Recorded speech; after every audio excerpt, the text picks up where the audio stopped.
और क्या हाल है मेरे दोस्तों। मैं आप सभी दोस्तों का श्वेता पाक कला में स्वागत के साथ साथ अभिनंदन करती हूँ। आप लोग कैसे हो। आज श्वेता पाक कला में बना है बाजरे के आटे के द्वारा तैयार कचौड़ियाँ, जो बहुत ही ज़्यादा टेस्टी और पूरी तरह से हेल्दी बन के तैयार होंगी।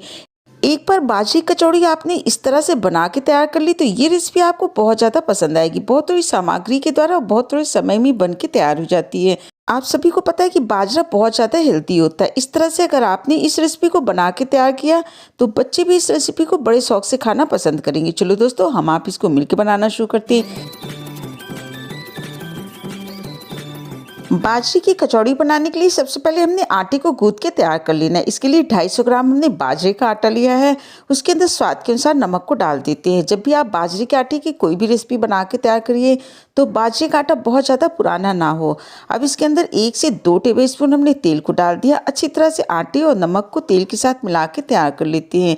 अब हमने आटे को गूंथने के लिए थोड़ा सा गुनगुना पानी लिया है। इसी पानी को थोड़ा थोड़ा डाल के इसके अंदर गूंथ के तैयार कर लेती हैं। एक बार में बहुत ज़्यादा पानी को हमने नहीं डालना है। और इस तरह देखिए आटे को हमने गूंथ के तैयार कर लिया। अब थोड़े थोड़े पानी को इसके ऊपर डालते जाते हैं और अच्छी तरह से आटे को मसल के तैयार कर लेती हैं।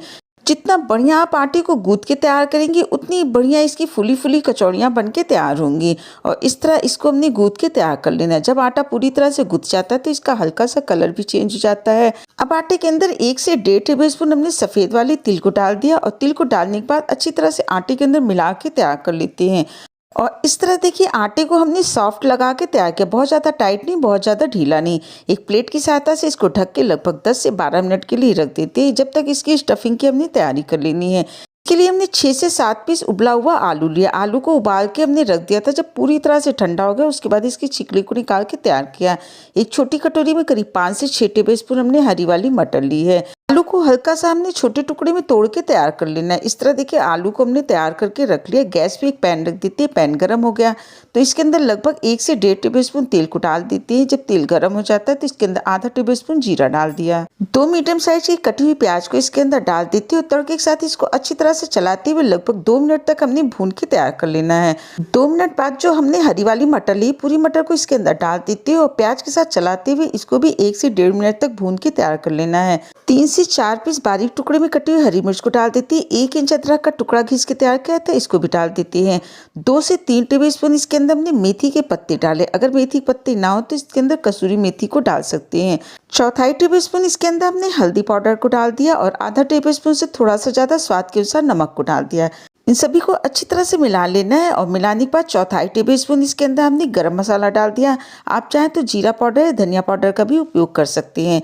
मसालों को भी लगभग 1 मिनट तक हमने मटर के साथ भून के तैयार कर लिया। अब जो हमने मैश करके आलू रखा पूरे को इसके अंदर डाल देते हैं।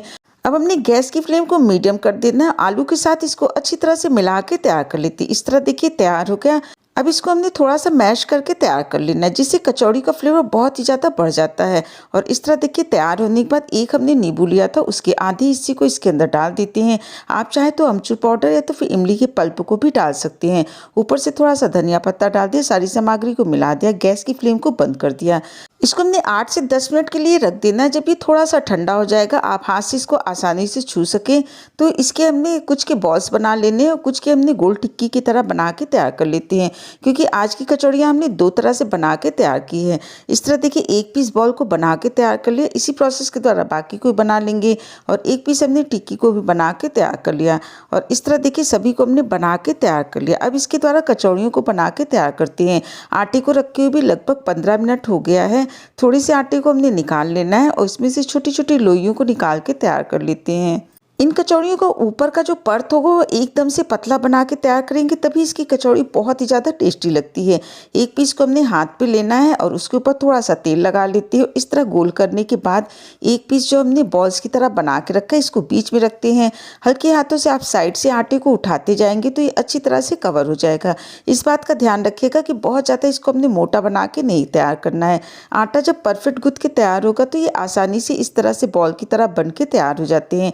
इस तरह देखिए 1 पीस को हमने बना के तैयार कर लिया। अब दूसरा तरीका आपको बता देते। चकली पे थोड़ा सा तेल लगा लीजिए और जो हमने छोटी छोटी लोइयों को बना के तैयार किया इसको चकली के ऊपर रख देती। रखने के बाद इसको अच्छी तरह से हाथों के द्वारा फैला लेते।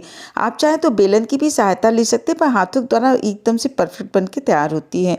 इस तरह देखिए 2 पीस एकदम से पतले-पतले इसको हमने बना के तैयार कर लिया है। अब जो हमने आलू की टिक्की बना के तैयार की थी, इसको इसके ऊपर रख देते हैं, हल्का सा इसको फैला देते हैं और दूसरी वाली से इसको हमने कवर कर देना है। कवर करने के बाद इसको हाथों से अच्छी तरह से दबा देते हैं और इस तरह देखिए एकदम से गोल बन के तैयार हुआ। या फिर आप कोई कटोरी या कप ले लीजिए जिसके द्वारा आप इसको कट करके भी तैयार कर सकते हैं। हमने इसको इसी तरह से बना के तैयार किया है।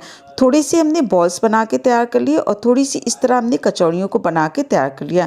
अगर कोई भी कचौड़ी साइड से फट रही हो तो आप हाथों पे हल्का सा पानी लगा लीजिए और इस तरह कचौड़ी को ऊपर कर देंगे तो ये आपस में चिपक जाती है और तेल में डालने के बाद भी ये नहीं फटती हैं।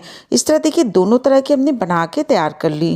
गैस पे पहले हमने तेल रख दिया था, तेल अच्छी तरह से गर्म हो गया तो गैस की फ्लेम को लो कर देते हैं और लो फ्लेम पे एक बैच में करीब 4 से 5 पीस को डाल दिया है। कलछिल की सहायता से सभी के ऊपर हमने थोड़ा सा तेल डाल देना है जिससे ये ऊपर और नीचे दोनों तरफ से अच्छी तरह से फ्राई होकर तैयार हो जाती हैं। लगभग 1 मिनट बाद सभी पीस को हमने पलट देना है और इस तरह देखिए इसको अलटते पलटते हमने फ्राई करके तैयार कर लेना है। जब आपने बाजरे की कचौड़ियों को इस तरह से बना के तैयार किया तो यकीन मानिए दोस्तों बच्चों से लेकर बड़ों तक ये पसंद आने वाली रेसिपी है। कचौड़ियों में चारों तरफ से एक जैसा कलर आने के बाद इसको निकाल लेती। एक बैच को तैयार होने में लगभग 4 से 5 मिनट का समय लगा, पर इसको हमने गैस की मीडियम टू लो फ्लेम पे फ्राई करके तैयार किया। हाई फ्लेम बिल्कुल मत करिएगा। अब इसको हमने निकाल लेना है। इसी प्रोसेस के द्वारा हमने कचौड़ियों को भी फ्राई करके तैयार कर लेते हैं। इनको भी गैस की लो टू मीडियम फ्लेम पे ही फ्राई करके तैयार करेंगे। एक बार इसको हमने डाल देना है और डालने के बाद 2 मिनट तक इसको इसी तरह रहने देते। 2 मिनट बाद इसको हमने पलट देना है और दूसरी तरफ से भी इसको हम फ्राई करके तैयार कर लेते हैं। जब ये दोनों तरफ से फ्राई हो जाती है तो अच्छी तरह से फूल के तैयार हो जाती है। जब ये फूल जाती है तो 1 मिनट तक इसको और फ्राई कर लेते हैं और इनको भी हमने निकाल लेना है। इसी प्रोसेस के द्वारा बाकी कचौड़ियों को भी हमने फ्राई करके तैयार कर लेना है।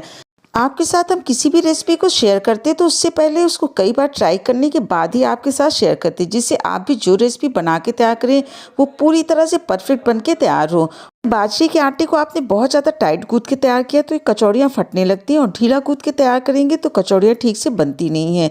कचौड़ियों का स्वाद सबसे ज़्यादा अच्छा आता है चाय के साथ। आप फिर इसको चटनी के साथ भी खा सकते हैं, दही के साथ खा सकते हैं या फिर किसी सब्जी के साथ भी इंजॉय कर सकते हैं। अगर आपको हमारी रेसिपी अच्छी लगती है, वीडियो पसंद आती है तो लाइक शेयर सब्सक्राइब करना बिल्कुल नहीं भूलिए। मुझे कमेंट करके बताइएगा ये रेसिपी आपको कैसी लगी। स्वाद के साथ साथ सेहत का पूरा ध्यान रखिए, हेल्दी बनाइए, हेल्दी खाइए। आप तब तक कीमती समय निकाल के हमारा ये वीडियो देखा इसके लिए आप सभी का बहुत बहुत धन्यवाद, बहुत बहुत शुक्रिया।